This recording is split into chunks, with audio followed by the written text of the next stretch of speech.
ካሜሩን እየታመሰች ነው። Frankly, people are not happy. ፖል ቢያ ምርጫውን አሸንፈዋል።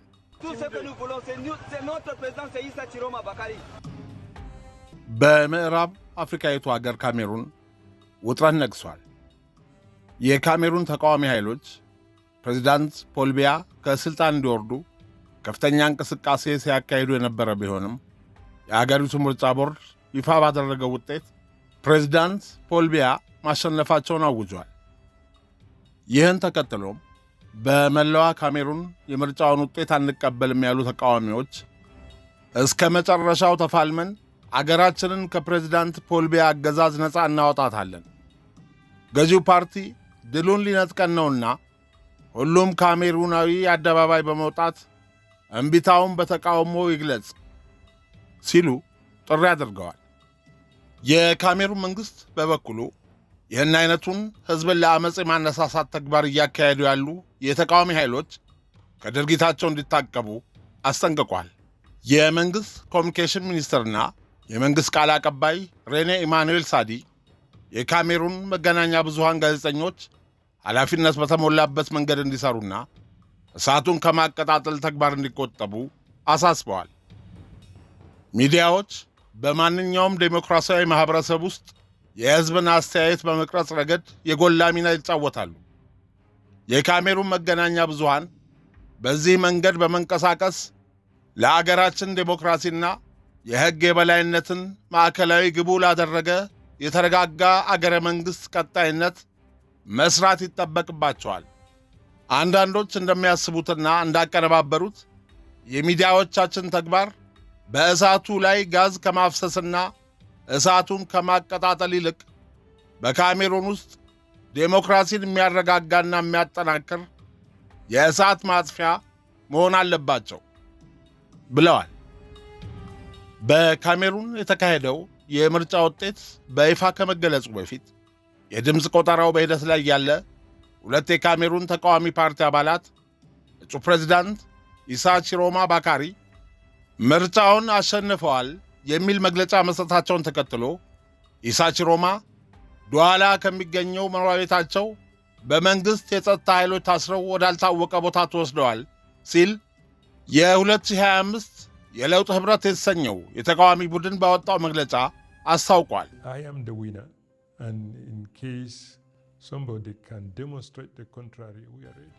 ይህን መግለጫ ተከትሎ ፕሬዝዳንት ፖል ቢያን አሸንፈው ሥልጣን እንደሚይዙ በእርግጠኝነት ይናገሩ የነበሩት የተቃዋሚ ፓርቲ መሪ ኢሳ ቺሮማ የምርጫ ቦርዱን ይፋዊ ውጤት ሳይጠብቁ በከፍተኛ የድምፅ ልዩነት ምርጫው እንዳሸነፉ በማወጅ በመንግሥት ኃይሎች በቁጥጥር ስር የዋሉ የተቃዋሚ ፓርቲ አመራሮች በአስቸኳይ ከእስር ይለቀቁ ሲሉ ጥሪ ያደረጉ።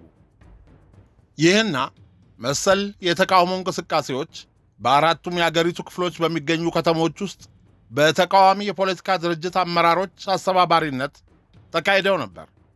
ከዚህ በርካታ ካሜሩናውያን ከተሳተፉባቸው የተቃውሞ ሰልፎች አንዳንዶቹ ዓላማና ግባቸው የገዢ ፓርቲውን ቅርንጫፍ ጽሕፈት ቤቶች ለመቆጣጠርና ጥቃት ለመሰንዘር እንደነበር የካሜሩን የፖሊስ ሹማምንት ተናግረዋል። በካሜሩን ዋና ከተማ ያውንዴ ምርጫው ከተካሄደ በኋላ ባሉ ቀናት በጣም ውጥረት የበዛባቸው የጸጥታ ኃይሎች የተጠናከረ ቁጥጥር ሲያደርጉ ነበር። የምርጫ ውጤቱን ይፋ መሆን ተከትሎ ብጥብጥና ግጭት ይቀሰቀሳል በሚል ስጋት በከተማይቱ ያሉ ሱቆችና ትምህርት ቤቶች ዝግ ሆነዋል። አብዛኛዎቹ የመንግሥት መስሪያ ቤቶች ዝግ በመሆናቸውም ሠራተኞች ለቀናት ከቤታቸው ሳይወጡ ለማሳለፍ መገደዳቸው እየተነገረ ነው። እሁድ ዕለት የካሜሩን ሁለተኛ ከተማ በሆነችው ዱዋላ በተደረጉ የተቃውሞ ሰልፎች ቢያንስ 4 ሰዎች ተገለዋል።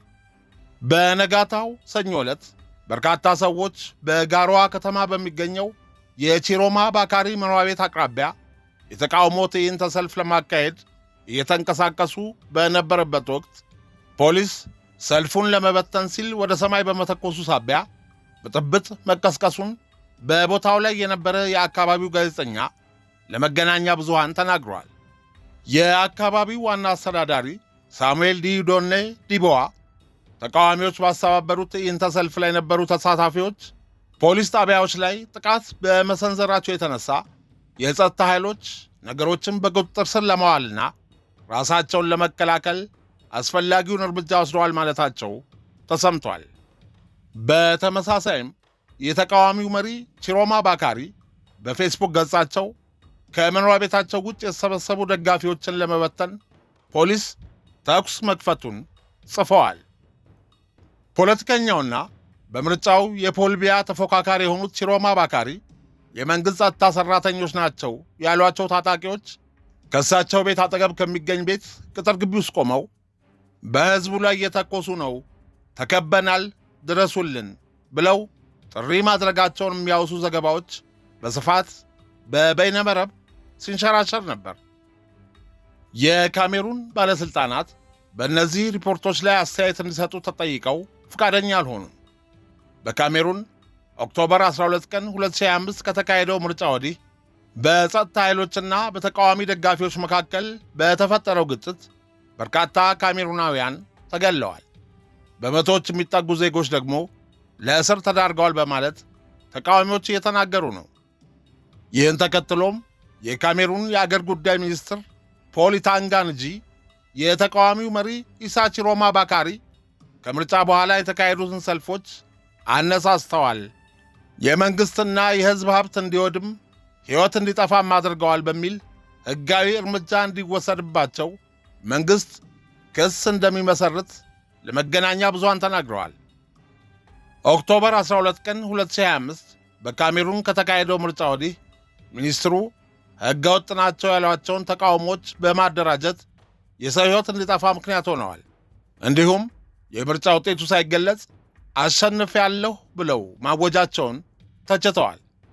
ቺሮማ ባካሪ በመላ አገሪቱ ዓመፅ እንዲቀሰቀስ ዕቅድ በማውጣት ተጠያቂ ከመሆናቸው በተጨማሪ በፈጸሟቸው ሕገወጥ ተግባራት ሕጋዊ እርምጃ እንደሚወሰድባቸውም ለጋዜጠኞች አስታውቀዋል።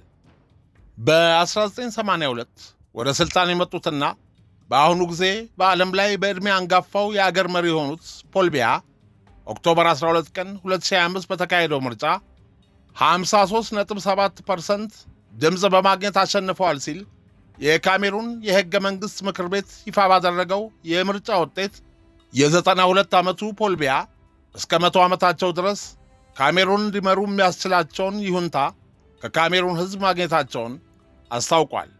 በተመሳሳይም የተቃዋሚ የፖለቲካ ፓርቲዎች ፕሬዝዳንታዊ እጩ ቺሮማ ባካሪ 35.2% ድምፅ በማግኘት መሸነፋቸውን ይፋ አድርጓል።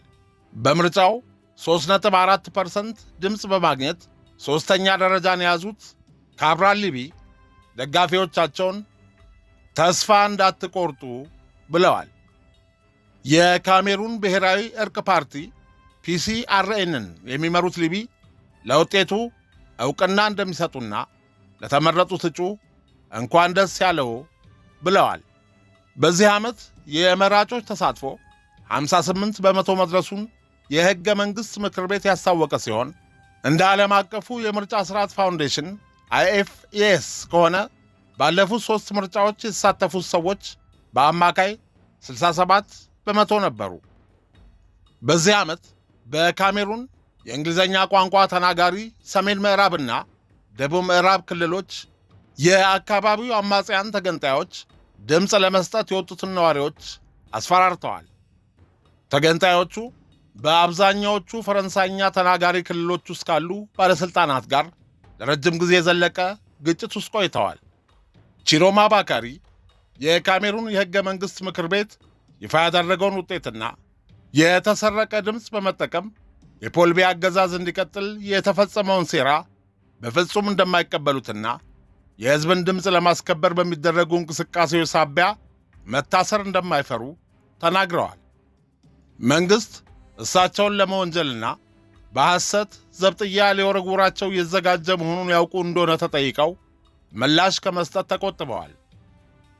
የምርጫው ውጤት ይፋ በሆነበት ቀን የታጠቁ ሰዎች ጋሮዋ በሚገኘው መኖሪያ ቤታቸው አቅራቢያ በተሰበሰቡ ተቃዋሚዎች ላይ በከፈቱት ተኩስ ቢያንስ 2 ሲቪሎች መገደላቸው ታውቋል። ማክሰኞ ዕለት የአገር ውስጥ ጉዳይ ሚኒስትሩ የምርጫው ውጤት ከመታወጁ በፊትና በኋላ ስለተፈጠሩ ሁከቶች ምርመራ እንደሚጀመር አስታውቀዋል። በእነዚህ ጥቃቶች ወቅት አንዳንድ ወንጀለኞች ሕይወታቸውን አጥተዋል ብለዋል። በግጭቶቹ የተገደሉትን የተቃውሞ ሰልፈኞች ቁጥር ሳይገልጹ በርካታ የጸጥታ ኃይል አባላትም ከባድ ጉዳት እንደደረሰባቸው የገለጹት ፖል ኢታንጋንጂ አገራዊ ሁኔታው አሁን በቁጥጥር ስር መሆኑን ተናግረዋል። እሳቸው እንዲህ ይበሉ እንጂ በአንዳንድ የአገሪቱ ክፍሎች በተለይም በዶዋላና ጋሩዋ ከተሞች የመንግሥት ተቃዋሚ ኃይሎች መንገድ በመዝጋት በጎዳናዎች ላይ ጎማዎችን ሲያቃጥሉና ድንጋይ ሲወረውሩ መታየታቸውን ተከትሎ መንግሥት የኃይል እርምጃ መውሰድ ጀምሯል። በርካታ የፖለቲካ ተንታኞች ከምርጫ በኋላ የተነሳው ሁከት አገሪቱን ወደ ፖለቲካዊ ቀውስ ውስጥ ሊያስገባት እንደሚችል እያስጠነቀቁ ነው። የካሜሩን ፖሊስና የጸጥታ ኃይሎች ሰሞኑን በተቃዋሚዎች ላይ የፈጸሙት ኃይለኛ ጥቃት ዓለም አቀፉን ማኅበረሰብ ያስደነገጠ ድርጊት ሆነዋል።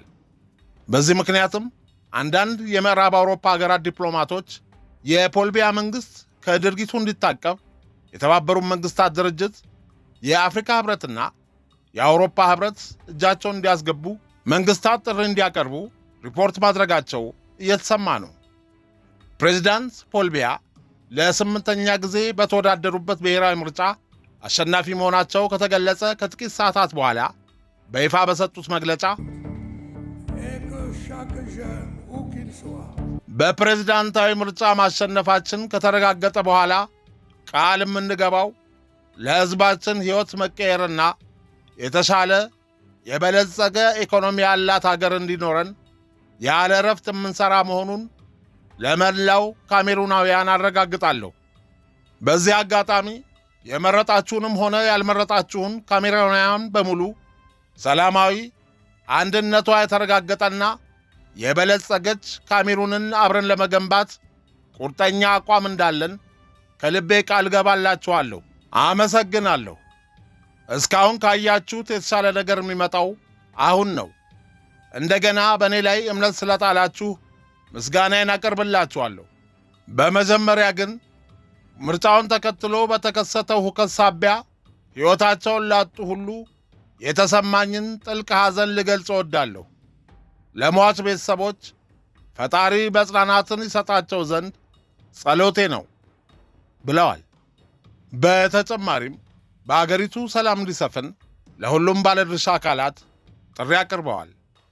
የካሜሩን ተቃዋሚ ፓርቲ መሪው ኢሳ ቺሮማ የምርጫውን ውጤት እንደማይቀበሉና በምርጫው እሳቸው ቢያሸንፉም ፖል ቢያ አሸናፊ መሆናቸውን ይፋ ያደረገው የአገሪቱ ሕገ መንግሥታዊ ምክር ቤት ታሪካዊ ስህተት ፈጽሟል ሲሉ ተናግረዋል። ኢሳ ቺሮማ ባካሪ የምርጫው ውጤት ይፋ ከሆነ በኋላ በእሳቸው መኖሪያ ቤት አካባቢ በተሰበሰቡ ደጋፊዎቻቸው ላይ እንደ ተተኮሰባቸው በመግለጽ እስካሁን 2 ንጹሐን ሰዎች ተገድለዋል። ወታደሮቹ እንዴት ወንድሞቻቸው ላይ እንደሚተኩሱ አይገባኝም። ምንም ቢያደርጉም አገሪቱን ነፃ ከማውጣት ወደ ኋላ አልልም ብለዋል። ከ1982 ጀምሮ ከፖል ቢያ ውጪ ሌላ መሪ የማታውቀው ካሜሩን አብዛኛዎቹ ዜጎቿ ከኖሩበት ጊዜ በላይ አገሪቱን ለረጅም ጊዜ አስተዳድረዋል። አብዛኛው ትውልድ በእሳቸው አመራር ስር ተወልዶ አድጓል። ግን እስካሁን ሥልጣናቸውን አላጠናቀቁም። አሁን በ92 ዓመታቸው ሌላ የ7 ዓመታት የሥልጣን ዘመን አሸንፈዋል።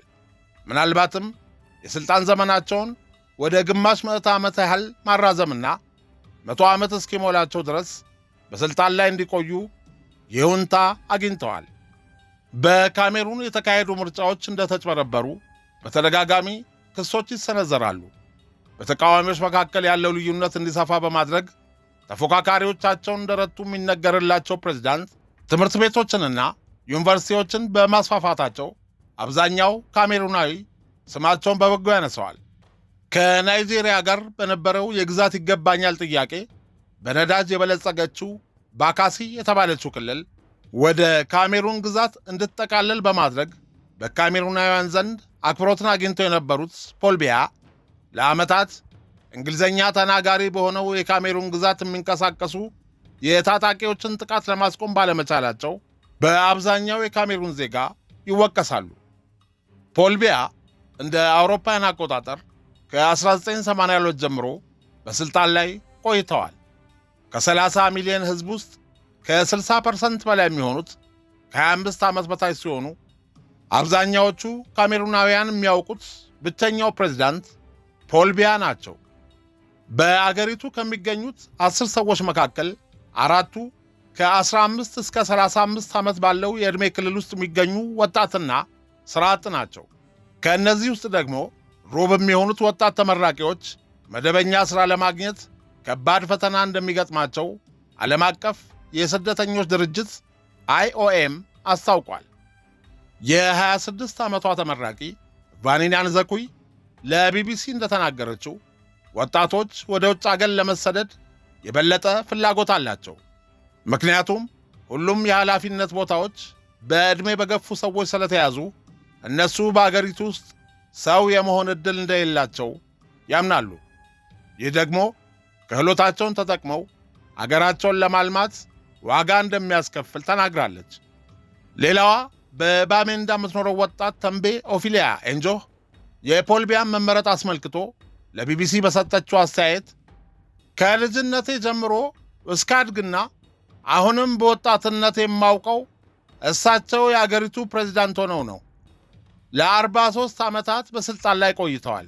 ይህ ተጨማሪ 7 ዓመታት የሥልጣን ጊዜ ምንም ለውጥ ያመጣል ብዬ አላምንም። ተመራቂ በመሆኔ በዩኒቨርሲቲ በተማርኩት ኮርስ ሥራ አግኝቼ መኩራራት አልችልም። በቀጣዮቹ 7 ዓመታት ምን ይመጣል? እስካሁን ያልነበራቸውን ወልዶ አድጓል። በ92 ዓመታቸው ይኖራቸዋል ብዬ አልጠብቅም። ስልጣናቸው እናስ አገሪቱን በትክክል የሚመራው ማን ነው? በዚህ ላይ እኔ የመረጥኳቸው እጩ አይደሉም ብላለች። በካሜሩን የተለያዩ አካባቢዎች ሳምንቱን ሙሉ በተካሄዱ ሰልፎች ላይ የተቃዋሚውን መሪ ሚስተር ኢሳ ቺሮማ ባካሪ በመደገፍ አደባባይ የወጡ ካሜሩናውያን ድምፃችን ይከበር ሲሉ ተደምጠዋል። ከ43 ዓመት በላይ በሥልጣን ላይ የቆዩት የ92 ዓመቱ ፕሬዝዳንት ፖል ቢያ ለ20 ዓመታት ቀኝ እጅ የነበሩት የ76 ዓመቱ ሚስተር ኢሳ ቺሮማ ባካሪ በተለያዩ ጊዜያት የካቢኔ ሚኒስትር በመሆን ሰርተዋል። የካሜሩንን የተቃዋሚ ፓርቲ በመወከል ለፕሬዝዳንትነት የተወዳደሩት ኢሳ ቺሮማ ባካሪ ከ76 ዓመታት በፊት ሴፕቴምበር 10 ቀን 1946 በጋሩዋ ተወለዱ። የአንደኛና የሁለተኛ ደረጃ ትምህርታቸውን በdouala ተከታትለው ካጠናቀቁ በኋላ ወደ ፈረንሳይ በማቅናት ለ4 ዓመታት በባቡር ምህንድስና የትምህርት ዘርፍ ሥልጠና ከወሰዱ በኋላ ለአገሪቱ ብሔራዊ የባቡር ኩባንያ ለመስራት ወደ ካሜሩን ተመልሰዋል። በ1984 በፕሬዝዳንት ፖል ቢያ ላይ በተደረገው የመፈንቅለ መንግሥት ሙከራ ላይ ተሳትፏል በሚል ወንጀል ተጠርጥረው ፍርድ ቤት ቀርበው ነበር። እሳቸው ክሱን ቢክዱም ጥፋተኛ ናቸው ተብለው 6 ዓመታትን ወህኒ ተወርውረዋል።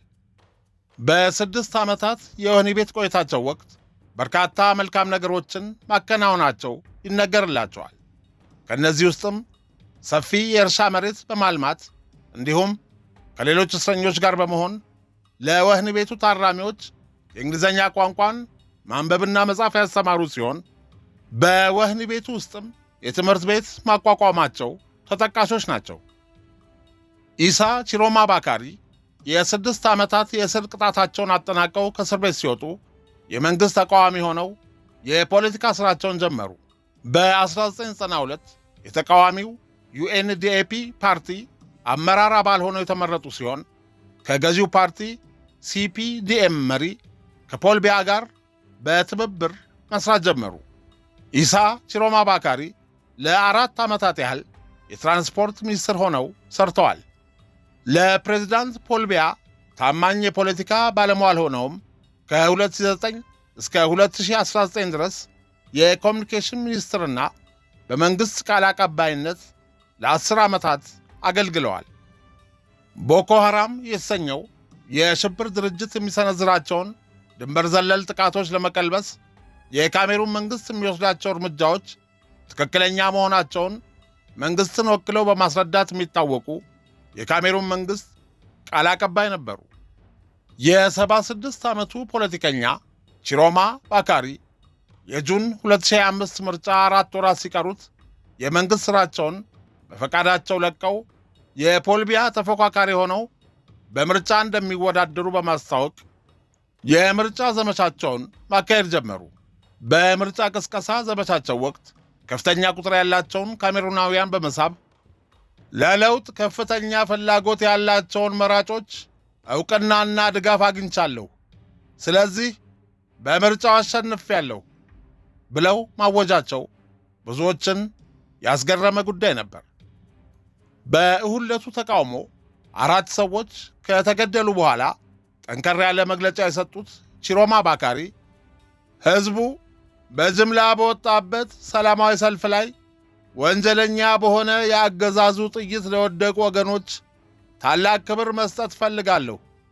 እነዚህን አረመኔያዊ ድርጊቶች፣ ግድያና የዘፈቀደ እስራት እንዲያቆሙ እጠይቃለሁ። ስልጣን ላይ ሙጥኝ እንድትሉ ብቻ አገራችን በእሳት ነበልባልና በደም ልትነከር ይገባል። የምርጫውን እውነት ተናገሩ፣ አለዚያ የሕዝቡ ፍላጎት እንዲከበር ለማድረግ ሁላችንም ተንቀሳቅሰን በሰላማዊ መንገድ እንዘምታለን ብለዋል። በካሜሩን ከፍተኛ ክብርና ተደማጭነት ያላት የካቶሊክ ቤተ ክርስቲያን የምርጫው ይፋዊ ውጤት ከተገለጸ በኋላ ብጥብጥ ሊፈጠር ይችላል በሚል ስጋት በዚህ ሳምንት መረጋጋትን አሳስባለች። የካቶሊክ ጳጳሳትም ይፋዊ ውጤት የመራጮችን ፍላጎት እንደሚያንጸባርቅ ተስፋ እንዳላቸው ገልጸዋል። በዓለም አቀፍ የቀውስ ጥናት ግሩፕ የአፍሪካ ፕሮግራም ዳይሬክተር ሙሪቲ ሙቲጋ በሰጡት መግለጫ በርካታ ካሜሩናውያን ፖል ቢያ በትክክለኛ ምርጫ አሸንፈዋል ብለው ስለማያምኑ ቀጣዩ የሥልጣን ዘመናቸው ያልተረጋጋ የሚንቀጠቀጥ ነው። አሁን የተፈጠረው ረብሻና ብጥብጥ እንዳይባባስና ወደ ከፋ ደረጃ ከመሸጋገሩ በፊት በአስቸኳይ ብሔራዊ እርቅና ሽምግልና እንዲጀመር እንጠይቃለን ብለዋል። በኦክስፎርድ ኢኮኖሚክስ ዲፓርትመንት ውስጥ የፖለቲካ ኢኮኖሚስት መሪ የሆኑት ፍራንሷ ኮራዲ ለሮይተርስ የዜና ወኪል እንደተናገሩት ካሜሩናውያን ይፋዊውን ውጤት በሰፊው ስለሚቃወሙ ብጥብጥ ሊባባስ እንደሚችል እንጠብቃለን። እናም የፖል ቢያ መንግሥት ረዘም ላለ ጊዜ ሲቆይ ማየት የምንችል አይመስለኝም ብለዋል። ይህ በእንዲህ እንዳለ የአፍሪካ ኅብረት ኮሚሽን ሊቀመንበር ሙሐመድ አሊ ዩሱፍ ኦክቶበር 12 ቀን 2025 በካሜሩን በተካሄደው ምርጫ ለ8ኛ ጊዜ የተመረጡትንና አገሪቱን ለ43 ዓመታት ለመሩት አዛውንቱ ፕሬዝዳንት በማሸነፎ ደስ ብሎኛል በማለት የደስታ መልእክታቸውን አስተላልፈዋል። የኅብረቱ ኮሚሽን ሊቀመንበር ፕሬዝዳንቱ በማሸነፋቸው ደስታቸውን ይግለጹ እንጂ በአገሪቱ የተቀሰቀሰው ሁከት፣ የተቃዋሚዎችና ከምርጫ ውጤት ጋር ግንኙነት ያላቸው የፖለቲካ ተዋናያን እስርና አፈና ግን እጅጉን እንዳሳሰባቸው ተናግረዋል። በካሜሩን ሰላም እንዲሰፍንና አገሪቱ ወደ ቀድሞ መረጋጋቷ እንድትመለስ ሁሉም የፖለቲካ ተዋናያን ተቋማዊ በሆነ መልኩ አዎንታዊ ሚናቸውን እንዲወጡም ጠይቀዋል። ፕሬዝዳንት ፖል ቢያ ምርጫውን ቢያሸንፉም ሁሉን ያካተተ የውይይት መድረክ እንዲያዘጋጁም ጥሪ አስተላልፈዋል። የ92 ዓመቱ አዛውንት ፖል ቢያ እንዳሸነፉ የተነገረለትን የሥልጣን ዘመን ሲጨርሱ 100ኛ ዓመታቸውን ይደፍናሉ። ይህም የዕድሜያቸውን እኩሌታ በፕሬዝዳንትነት አሳልፈዋል እንደማለት ነው። መቀመጫውን አዲስ አበባ ያደረገው የአፍሪካ ኅብረት ኮሚሽንም የደስታ መልእክቱን አስተላልፏል። ይህ ሁኔታ ሥልጣንን የሙጥኝ ለሚሉ የአፍሪካ መሪዎች የማበረታታት ያህል ነው በማለት ብዙዎች እየተቹት ይገኛሉ።